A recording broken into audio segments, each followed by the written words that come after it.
Dialoghi sulla rappresentanza è un progetto di Confartigianato Imprese Veneto, un percorso realizzato in collaborazione con ADAPT che affiancherà l'associazione nel costruire un percorso formativo e di conoscenza sugli aspetti della rappresentanza negli anni 2020 e quello che sta cambiando nel mondo del lavoro. Ci sono tanti temi aperti e un confronto e una crescita della parte dei dirigenti dell'associazione va fatta per affrontare, come dicono, le sfide del futuro. Bisogna affrontare il futuro con gli strumenti moderni e non con le logiche del passato. Abbiamo voluto fortemente questi serie di incontri, saranno 4 incontri, oggi abbiamo il primo, oggi sarà il tema lavoro, ma insomma la rappresentanza vuol dire quello che riguarda il nostro essere associazione Confartigianato, quindi rappresentare la piccola e media impresa,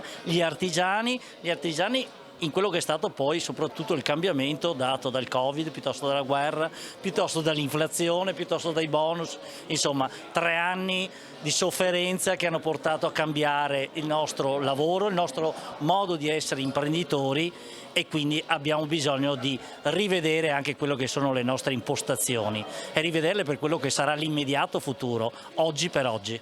Quello di oggi non vuole essere un momento di riflessione a sé stante, anche perché per quanto prezioso e sicuramente interessante, rischia se no di fermarsi ad oggi. Con oggi parte un lavoro assolutamente non banale, organizzato in 4 incontri con i dirigenti e gli imprenditori di Confartigianato. E lo scopo di questo lavoro, proprio in 2 parole, è quello di aiutare gli imprenditori a dare un giudizio informato e ovviamente vicino alla propria esperienza sui tanti temi, le tante novità che stanno interessando il mondo del lavoro. Salario minimo, legge sulla rappresentanza, la spirale inflazionistica come interviene sui rapporti di lavoro, dove sta andando la contrattazione, cos'è la contrattazione aziendale, la crescita del welfare in azienda. Ecco, questi sono temi assolutamente importanti, centrali non solo per un'organizzazione come Confartigianato ma anche per le loro imprese. Qualche volta si rischia di un po' subire il racconto mediatico senza riuscire mai ad avere il tempo di approfondire. Ecco, noi vogliamo far di modo che abbiano il tempo di approfondirlo, mettiamo a disposizione la nostra conoscenza di questi argomenti che li studiamo tutti i giorni, ma poi sarà importantissima la loro esperienza per giudicarli e uscire con un giudizio completo su queste novità. Come fare rappresentanza qui in Veneto con i cambiamenti che ci sono stati da qua al prossimo futuro? Beh, innanzitutto i cambiamenti hanno voluto dire fine dell'omologazione. Nella seconda rivoluzione industriale le imprese si assomigliavano fra di loro, i loro modelli organizzativi erano gli stessi, i lavoratori stessi svolgevano funzioni seriali, mentre con le nuove tecnologie, con il grande cambiamento che è intervenuto, ogni lavoratore è originale rispetto all'altro e ogni impresa è originale rispetto all'altra. Questo vuol dire che la rappresentanza non la si può più fare da Roma, se non per alcune limitate funzioni, ma la rappresentanza si deve fare in prossimità, perché si deve adattare quanto più a ciascuna impresa, per quanto riguarda il sindacato dei lavoratori vorrei dire a ciascun lavoratore, a ciascun territorio. E quindi la prima conseguenza che dobbiamo trarre dalla trasformazione del lavoro è spostare il baricentro della rappresentanza. Conteranno sempre di più i territori e Confartigianato si trova a suo agio in questo processo perché ha sempre cercato di valorizzare la dimensione territoriale. Quindi lei dice che un po' questo legame debole che c'era in Confartigianato con dei territori molto forti può essere un valore aggiunto oggi? Sì, nel senso che prendiamo la contrattazione collettiva, cosa può fare il contratto collettivo nazionale? Gli aumenti retributivi? Questi devono potersi realizzare solo in prossimità, nella dimensione aziendale o interaziendale territoriale, lì dove si valutano il contesto produttivo, quindi l'efficienza del territorio, dove si valuta la produttività che si realizza mediamente in quelle imprese di quell'area, magari di quella filiera, di quell'ambito territoriale. Non credo che, ma così anche ripensare gli inquadramenti dei lavoratori, solo in prossimità, in ciascuna azienda, in ciascun sistema di imprese locale si possono adattare vecchi strumenti come gli inquadramenti che oggi sono superati dal fatto che siamo chiamati a una formazione, a un apprendimento continuo e quindi anche a una riqualificazione, riclassificazione continua di ciò, delle responsabilità che un lavoratore può avere nell'impresa. Per non dire dal lato delle imprese, i bisogni sono bisogni che si determinano in ciascun territorio. Certo, poi esistono delle responsabilità centrali come quelle riferite alle politiche fiscali e la rappresentanza nazionale quindi ha alcune competenze, ma per il resto sussidiariamente giù. Delegati i territori a fare la loro parte, a realizzare la formazione. La formazione si declina solo in prossimità, non si teorizza a Roma, la si fa qui e in modo originale e altrove in modo ovunque adattivo alle condizioni dei mercati del lavoro e della produzione. 17 anni di esperienza come assessore in Regione Veneto, ne ha viste tante e le ha ripercorse anche in questo convegno, ma come si può riallacciare rappresentanza e politica? Tanto l'idea che la Confartigianato ha avuto io credo sia molto utile a tutti noi.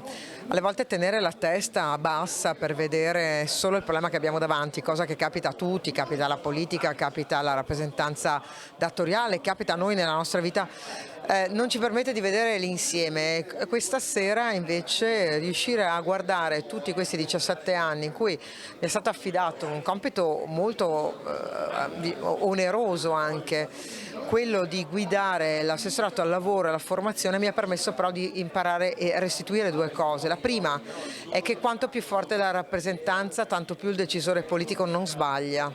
La rappresentanza esterna è quella che ti suggerisce l'interesse e l'interesse va perseguito, si deve capire chi si rappresenta.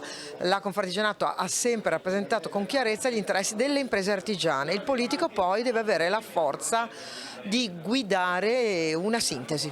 La seconda è quella dell'ascolto.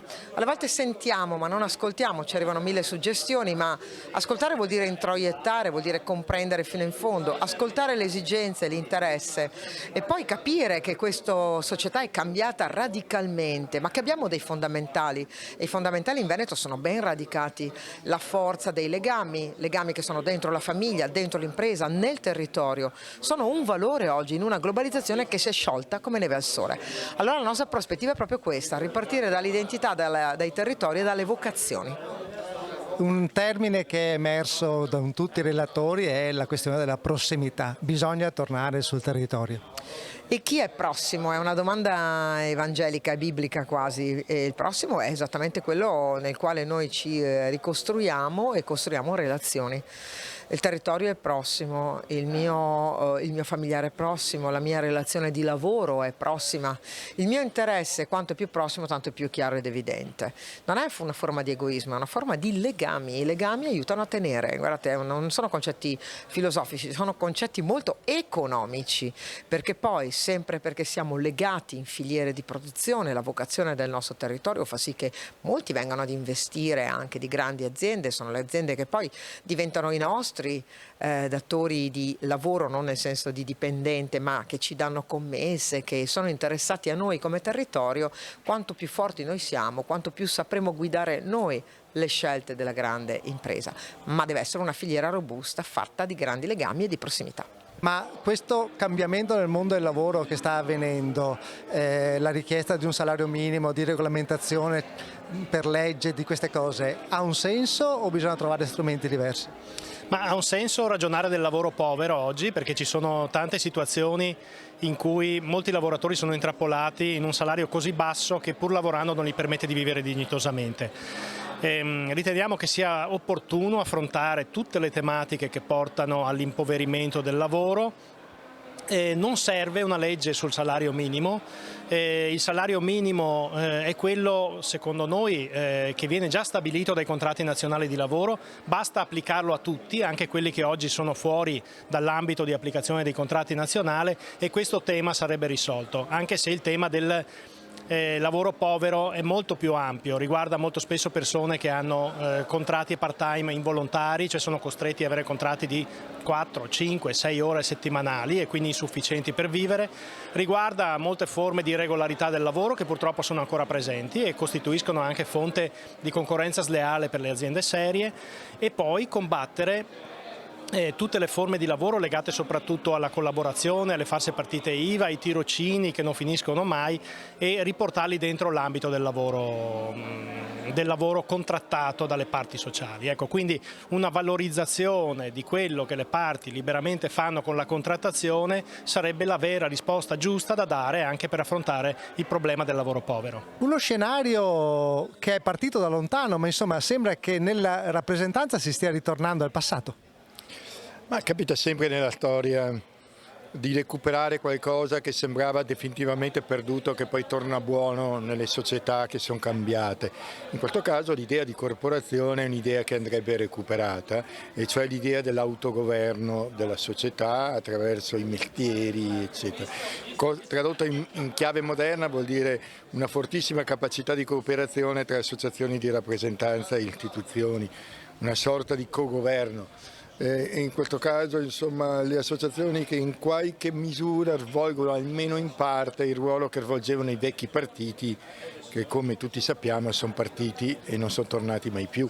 Quindi uno spazio di lavoro c'è, e anche uno spazio per costruire nuove idee, no? Nel senso che come nei partiti, anche nelle associazioni è legittima la competizione e l'ambizione